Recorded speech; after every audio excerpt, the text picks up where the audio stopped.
दोस्तों नमस्कार। कैसे हैं आप सब? आशा करता हूँ आप सभी पूर्णतः स्वस्थ होंगे। इस कोविड-19 के दौर में आप घर पर रहकर या बाहर भी निकल रहे हैं तो कोविड-19 को ध्यान में रखते हुए मास्क, सैनिटाइज़र का उपयोग ज़रूर कर रहे होंगे, है ना? तो चलिए स्वस्थ रहिए, यही दुआ है। और चलिए स्टार्ट करते हैं आज का पहला question. Multi user operating system है। जी हाँ, मल्टी यूज़र जो ऑपरेटिंग सिस्टम है उसका नाम क्या है, ये आपको बताना है। एग्ज़ाम यहाँ पर तो आंसर सीधे यहाँ पे मैंने दे रखा है, बट एग्ज़ाम में हो सकता है आपको 4 ऑप्शंस मिल जाएँ, 2 ऑप्शंस मिल जाएँ, तो उनमें से आपको चूज़ करना पड़ेगा। तो आप यह ध्यान रखिए कि यूनिक्स जो है एक क्या है, एक मल्टी ऑपरेटिंग सिस्टम है, मल्टी यूज़र ऑपरेटिंग सिस्टम है। क्या है? यूनिक्स है, ठीक है? यूनिक्स को ध्यान में रखिए। नेक्स्ट क्वेश्चन हमारा है, ओसीआर का पूर्ण रूप क्या है? ओसीआर, ठीक है, इसका फुल फॉर्म आपको बताना है। तो ओसीआर का फुल फॉर्म क्या होगा? Optical character recognition. क्या होगा? ऑप्टिकल कैरेक्टर रिकॉग्निशन, ठीक है, ये ध्यान रखिए। चलिए अगला क्वेश्चन देखते हैं। P1, P2, P3, P4 और P5 क्या हैं? मतलब ये P1, P2 आपने देखा होगा मोबाइल में, आपको जो है वहाँ पे दे रखते हैं। तो यहाँ पर जो P1, P2 से लेकर के P5 तक जो सीरीज़ है, ये प्रोसेसर के एक प्रकार हैं। क्या है? प्रोसेसर के प्रकार हैं, ठीक है। चलिए अगला क्वेश्चन देखते हैं। पीसी पर टाइप करते समय, यानी पर्सनल कंप्यूटर पर टाइप करते समय, दो शब्दों के बीच जगह छोड़ने के लिए आपको कौन सी की दबानी पड़ती है? कौन सी की दबाते हैं आप? जी हाँ, जाहिर सी बात है आप स्पेस दबाते हैं। यानी दो जो वर्ड टाइप कर रहे हैं उसके बीच में अगर स्पेस आपको देना है तो आप क्या दबाएंगे? स्पेस बार, ठीक है। जो की है वो स्पेस बार कहलाती है। चलिए अगला क्वेश्चन देखते हैं। पीडीए का तात्पर्य क्या है? जी हाँ, कंप्यूटर की लैंग्वेज में पीटीए पीडीए क्या है? सॉरी, पीडीए है। पीडीए क्या क्या तात्पर्य है? तो पीडीए जो होता है उसका फुल फॉर्म होगा पर्सनल डिजिटल असिस्टेंट। क्या होगा? पर्सनल डिजिटल असिस्टेंट, ठीक है। चलिए अगला क्वेश्चन देखते हैं। पोस्ट, POST, पोस्ट का पूरा नाम क्या है? आपको बताना है कि पोस्ट का पूरा नाम, ठीक है। चलिए इसको भी देख लेते हैं। पावर ऑन सेल्फ टेस्ट क्या कहलाता है? पावर ऑन सेल्फ टेस्ट कहलाता है, ठीक है। तो ये ध्यान रखिए, याद करने वाली चीज़ें हैं। आप क्वेश्चन और आंसर की तरह से इसको याद करेंगे तो आशा करता हूँ कि एग्ज़ाम में आपको कोई भी डाउट नहीं रहेगा, ठीक है। Power on self test. चलिए अगला क्वेश्चन देखते हैं। क्वाट क्या है? QAT क्या है? क्वाट। चलिए इसका आंसर देख लेते हैं। क्विक एक्सेस टूल बार, कि इसका आंसर क्या है? क्विक एक्सेस टूल बार कहलाता है ये। चलिए अगला क्वेश्चन देखते हैं। रैम को, फिर डॉट है, स्पेस है, इसमें खाली जगह को आपको भरना है, कि नाम से भी जाना जाता है। नहीं, रैम को किसी और नाम से भी जानते हैं, उसका नाम आपको बताना है। तो यहाँ पर रैम को हम क्या कहते हैं? सेकेंडरी स्टोरेज भी कहते हैं। क्या कहते हैं? Secondary storage. चलिए अगला क्वेश्चन देख लेते हैं। रिमोटली किसी डिवाइस से जुड़ने में कौन सी प्रोटोकॉल का प्रयोग होता है? ठीक है, रिमोटली किसी डिवाइस से जुड़ने में कौन सी प्रोटोकॉल आप यूज़ करेंगे? कौन सी प्रोटोकॉल प्रयोग में ली जाती है? तो वो होती है, उसको बोलते हैं टैलेंट। जो प्रोटोकॉल है वो कौन सी है? टैलेंट प्रोटोकॉल प्रयोग होती है। चलिए अगला क्वेश्चन देखते हैं। रिवोक कमांड, रिवोक आपने कंप्यूटर यूज़ कर रहे होंगे तो आपने देखा होगा रिवोक कमांड होता है कोई डेटाबेस, फिर स्पेस है, के अंदर आता है। रिवोक कमांड्स डेटाबेस के DCL के अंदर आता है। किसके अंदर आएगा? DCL के अंदर आएगा, ठीक है, ये ध्यान रखिएगा।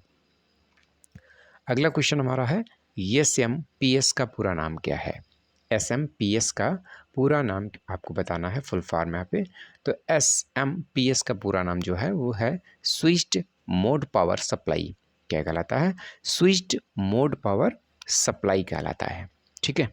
चलिए अगला क्वेश्चन देखते हैं। SQL का पूर्ण रूप क्या है? यानी फुल फॉर्म यहाँ पर आपको इसका बताना है। तो SQL का पूरा नाम जो होगा वो होगा स्ट्रक्चर्ड क्यूरी लैंग्वेज। क्या होगा? Structured Curie language. ठीक है, ये ध्यान रखिएगा। चलिए अगला क्वेश्चन देखते हैं। ट्विटर के सबसे अधिक यूज़र किस देश में हैं? अगला क्वेश्चन हमारा क्या है कि ट्विटर के सबसे अधिक यूज़र किस देश में हैं?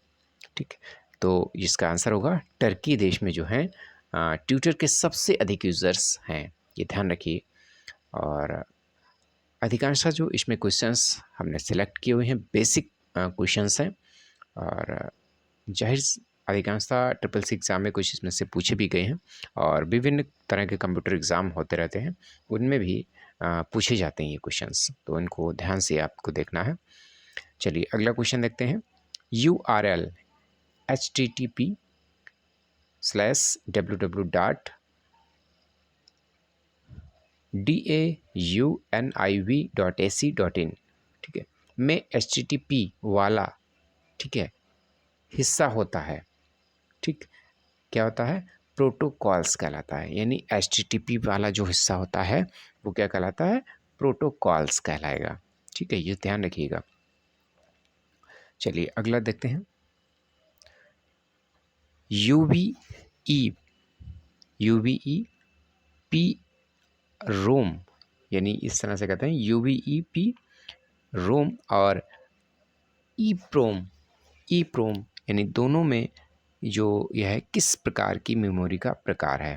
ठीक है, ये आपको बताना है। यूपेप्रोम और EEPROM दोनों किस प्रकार की मेमोरी हैं? ठीक है, देखते हैं। ये जो मेमोरी है, ये EEPROM प्रकार की जो मेमोरी है उनके ये प्रकार होते हैं। ये दोनों प्रकार किसके हैं? EEPROM मेमोरी के प्रकार हैं। ठीक है, ये ध्यान रखिए। अगला क्वेश्चन देखते हैं कि www. जो आप वर्ल्ड वाइड वेब www. करके जो भी साइट्स आप डालते हैं, किसी भी जगह अगर सर्च करने जा रहे हैं, कोई साइट आप डालेंगे तो www. करके आगे उस साइट का पूरा लिंक होता है। तो www. जो है उसके आविष्कारक पूछा जा रहा है, यहाँ पर कौन है? तो www. के आविष्कारक जो हैं टिम बर्नर्स-ली है। कौन है? Tim Berners Lee. चलिए अगला क्वेश्चन की तरफ बढ़ते हैं कि www. प्रोटोकॉल का उपयोग करता है, कौन करता है? HTTP। ठीक है, www. प्रोटोकॉल का उपयोग कौन करेगा? HTTP करता है। ठीक है, चलिए अगला क्वेश्चन देखते हैं। www. के आविष्कारक तथा संस्थापक कौन है? तो ये क्वेश्चन अभी आपने ऊपर देखा कि www. के आविष्कारक या संस्थापक जो हैं टिम बर्नर्स-ली हैं। ठीक है, अगला क्वेश्चन देखते हैं। वेब या WMA या AIFF उदाहरण हैं, किसके उदाहरण हैं? ये ऑडियो फाइल फॉर्मेट के उदाहरण हैं। आपने देखा होगा कोई रिकॉर्डिंग्स वगैरह करते हैं आप, ऑडियो की रिकॉर्डिंग हो रही है, ठीक है, तो उनके फॉर्मेट में आपने देखा किस फॉर्मेट में ऑडियो रिकॉर्डिंग आप करना चाह रहे हैं, वो पूछा जाता है ऑप्शन। तो उसमें वेब भी होगा, WMA भी होगा और AIFF भी होगा। ठीक है, ये सारे क्या हैं? एक ऑडियो जो फाइल फॉर्मेट है वो कहलाते हैं ये। ठीक है, जैसे कि फ़ोटो वगैरह होती हैं JPG में होती हैं, ठीक है, PDF में भी होती हैं। तो इस तरह से ये फॉर्मेट जो ऑडियो फाइल फॉर्मेट है, इस तीनों ऑडियो फाइल फॉर्मेट में जाएंगी। अगला क्वेश्चन देखते हैं। विंडोज़ 7 इनमें से किस फाइल फॉर्मेट को सपोर्ट करता है? विंडोज़ 7 जो है इनमें से किस फाइल फॉर्मेट को सपोर्ट करता है? तो विंडोज़ 7 जो है वो NTES फाइल फॉर्मेट को सपोर्ट करता है। ठीक है, NTES ध्यान रखिएगा, विंडोज़ 7 NTES। चलिए अगला क्वेश्चन देखते हैं। विंडोज़ 7 में कैलेंडर हुआ, वेदर है तथा स्लाइड शो ऑप्शंस निम्न में से किस में उपस्थित होते हैं? तो यहाँ पर डेस्कटॉप गैजेट्स में अगर हम जाएंगे तो वहाँ पर ये सारे ऑप्शंस आपको खुल करके दिखेंगे, यानी कैलेंडर, वेदर और स्लाइड शो ऑप्शन जो किस में दिखेगा? डेस्कटॉप गैजेट्स में। ठीक है, विंडोज़ 7 की बात करें, विंडोज़ 7 में जो डेस्कटॉप गैजेट में ये सारे ऑप्शंस दिखेंगे। अगला क्वेश्चन देखते हैं। अंग्रेजी भाषा के समान उच्च स्तरीय कंप्यूटर भाषा है। अंग्रेजी भाषा के समान उच्च स्तरीय कंप्यूटर भाषा है, कौन सी भाषा है? उसको बोलते हैं कोबोल, COBOL। कोबोल जो है वो अंग्रेजी भाषा के समान ही एक हाई स्टैंडर्ड कंप्यूटर भाषा है। ठीक है, चलिए अगला क्वेश्चन देखते हैं। अंतिम कमांड्स जो कि डिलीट हो जाती है उसको वापस लाने का काम करती है, अर्थात अंतिम क्रिया को निष्क्रिय कर देता है। सॉरी, यहाँ पर गलत प्रिंट है। अंतिम क्रिया को या अंतिम कमांड को वो निष्क्रिय कर देता है, डेटा की जगह देता है। ठीक है, तो कौन सा कमांड? कोई भी चीज़ आप डिलीट कर रहे हो, तो डिलीट करने के बाद आपने देखा होगा उसमें राइट क्लिक करेंगे या मोबाइल में ही अगर आप कुछ डिलीट करते हैं उसके बाद में कहीं कहीं पर कुछ जो अच्छे मोबाइल हैं उनमें ऑप्शंस आता है कि अंडो का। ठीक है, अंडो का मतलब पुनः आप उसको रिस्टोर कर सकते हैं, जो भी आपने डिलीट किया है पुनः उसको वहीं पर स्थापित कर सकते हैं, रिस्टोर कर सकते हैं। ठीक है, तो अंतिम कमांड जो कि डिलीट हो जाती है उसको वापस लाने का काम अंडो करता है। ठीक, अगला क्वेश्चन देखते हैं। अक्षरों तथा चिन्हों को बाइटों में स्टोर करने की विधि को क्या कहते हैं? जी हाँ, जो अल्फ़ाबेट है या कोई मार्क्स है को बाइट्स में स्टोर करने की विधि को क्या कहेंगे, ये आपको बताना है। इसको कहते हैं कोडिंग सिस्टम। ठीक है, अक्षरों तथा चिन्हों को बाइटों में स्टोर करने की विधि को क्या कहते हैं? कोडिंग सिस्टम कहा जाता है। ठीक है, चलिए अगला क्वेश्चन देखते हैं। अगर आप विंडोज़ 98 जो आप चला रहे हैं, अगर आप विंडोज़ 98 से विंडोज़ एक्सपी करवा रहे हैं, ध्यान रखिएगा, 98 से एक्सपी करवा रहे हैं तो असल में आप क्या करवा रहे हैं बताइए? ये होगा अपग्रेड करा रहे हैं, यानी पुराना वर्जन 98 से आप विंडोज़ एक्सपी करवा रहे हैं तो असल में आप अपग्रेड करा रहे हैं, यानी नए वर्जन की तरफ आप जा रहे हैं। ठीक है, चलिए अगला क्वेश्चन देखते हैं। अधिकांश प्रोडक्ट्स पर प्रिंटेड लाइनों के पैटर्न को क्या कहते हैं? ठीक है, इसको क्या कहेंगे? बारकोड्स। आपने देखा होगा आजकल, चाहे वो कोई प्रोडक्ट आप लेते हैं, ठीक है, ब्रांडेड प्रोडक्ट ले रहे हैं या किसी मॉल वगैरह में जाते हैं तो आपने देखा होगा जो टैग लगा रहता है उस पे बारकोड बना होता है, यानी प्रिंटेड लाइनें बनी होती हैं बहुत सारी सी ब्लैक कलर की पट्टियों में बारीक। तो उनको जो खाने में आपने देखा होगा जो रजिस्ट्री की टिकट वगैरह चिपकाते हैं उसको स्कैन करते हैं तो वो लाइनें ही स्कैन की जाती हैं जिनको कि हम बार कोड्स बोलते हैं। ठीक है, उस बार कोड से पूरा डाटा वहाँ पर उस प्रोडक्ट से संबंधित आ जाता है। चलिए अगला क्वेश्चन देखते हैं। अनसॉलिसिटेड ईमेल को क्या कहते हैं? अनसॉलिसिटेड ईमेल को क्या कहते हैं? इसको कहेंगे स्पैम। क्या कहते हैं? स्पैम कहा जाता है, ये ध्यान रखिए। अगला क्वेश्चन देखते हैं। अनुपम क्या है? अनुपम एक सुपर कंप्यूटर का नाम है। क्या है? अनुपम। अनुपम क्या है? एक सुपर कंप्यूटर का नाम है, ये ध्यान रखिए। बेसिक जानकारी है, बेसिक क्वेश्चन है ये। अनेक घरेलू उपकरणों में निर्मित छोटे और सस्ते कंप्यूटर किस प्रकार के होते हैं? यहाँ क्वेश्चन एक बार फिर आप रिपीट कर रहा हूँ। अनेक घरेलू उपकरणों में निर्मित छोटे और सस्ते कंप्यूटर किस प्रकार के होते हैं? उसको बोलते हैं माइक्रो कंप्यूटर। ठीक है, ये ध्यान रखिएगा। घरेलू और उपकरणों में निर्मित छोटे और सबसे सस्ते कंप्यूटर क्या कहलाएंगे? माइक्रो कंप्यूटर कहलाएंगे। ठीक, अगला क्वेश्चन देखते हैं। आजकल सबसे अधिक प्रयोग होने वाली निवेश युक्त क्या है? इनपुट डिवाइस क्या है? सबसे अधिक प्रयोग होती है जो, वो क्या है? माउस। ठीक है, ये ध्यान रखिए, माउस का प्रयोग सबसे अधिक होता है। ठीक है, आजकल सबसे अधिक प्रयोग होने वाली निवेश युक्त यानी इनपुट डिवाइस क्या है? माउस है। ठीक है, अगला क्वेश्चन देखते हैं। आजकल सबसे अधिक प्रयोग होने वाली निवेश युक्ति है। ठीक है, ये भी माउस है। यहाँ पर दो बार सॉरी रिपीट हो गया है क्वेश्चन। चलिए अगला क्वेश्चन देखते हैं। आधुनिक कंप्यूटर की खोज सर्वप्रथम कब हुई थी? ठीक है, आधुनिक कंप्यूटर की खोज सर्वप्रथम कब हुई? कब पहली बार आधुनिक कंप्यूटर खोजा गया था? तो ये 1946 में आधुनिक कंप्यूटर जो है सबसे पहले खोजा गया था। ठीक है, इसकी खोज हुई थी।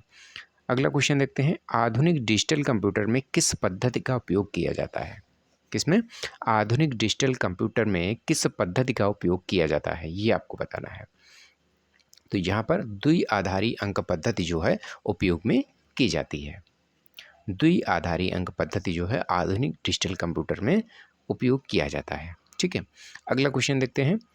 आप एक सूची को संख्या के साथ आइटम सूची कैसे बना सकते हैं? आप एक सूची को संख्या के साथ आइटम सूची कैसे बना सकते हैं? तो ये यहाँ पर सिंबल दिया गया है। ठीक है, ग्रेटर देन और 0 और आई है, इसका आप कोड यूज़ करके आप इसको आइटम सूची बना सकते हैं, लेकिन ये कमांड जो आप देंगे तभी आप इसको चेक कर सकते हैं। ठीक है, फिलहाल आप इस सैम्पल को याद रख सकते हैं। अगला क्वेश्चन देखते हैं।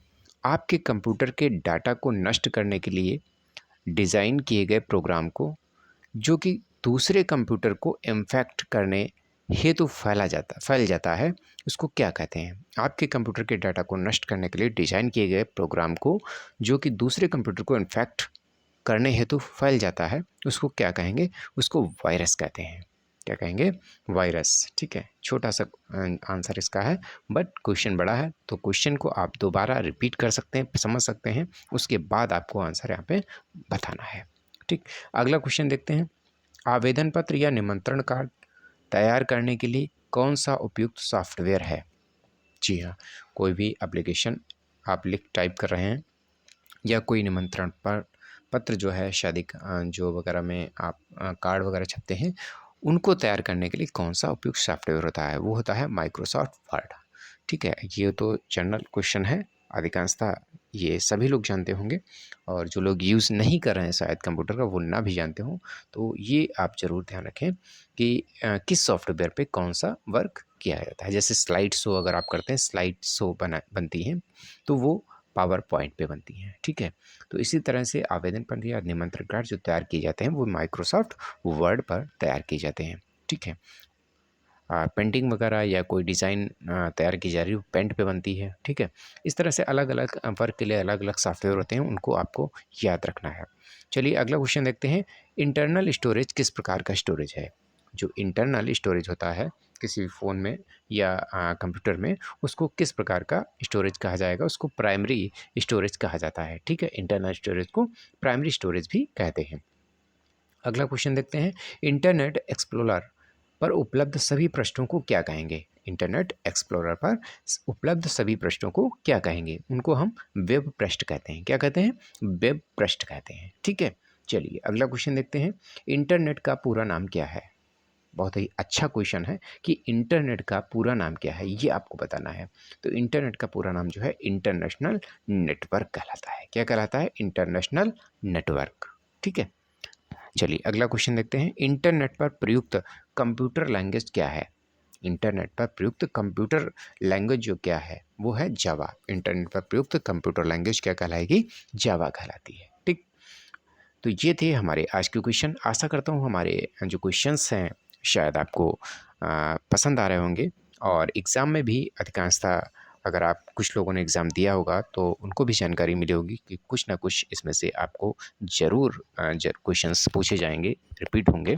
तो जिनको हेल्पफुल लग रहा है कृपया हमारे चैनल को सब्सक्राइब कर लें, और अगर ये वीडियोस दूसरों के लिए हेल्पफुल साबित हो रहे हैं तो शेयर करना ना भूलें, ताकि जिनको ज़रूरत है वो भी अपनी तैयारी कर सकें। फिलहाल मिलते हैं नेक्स्ट अगले वीडियो में, तब तक के लिए नमस्कार।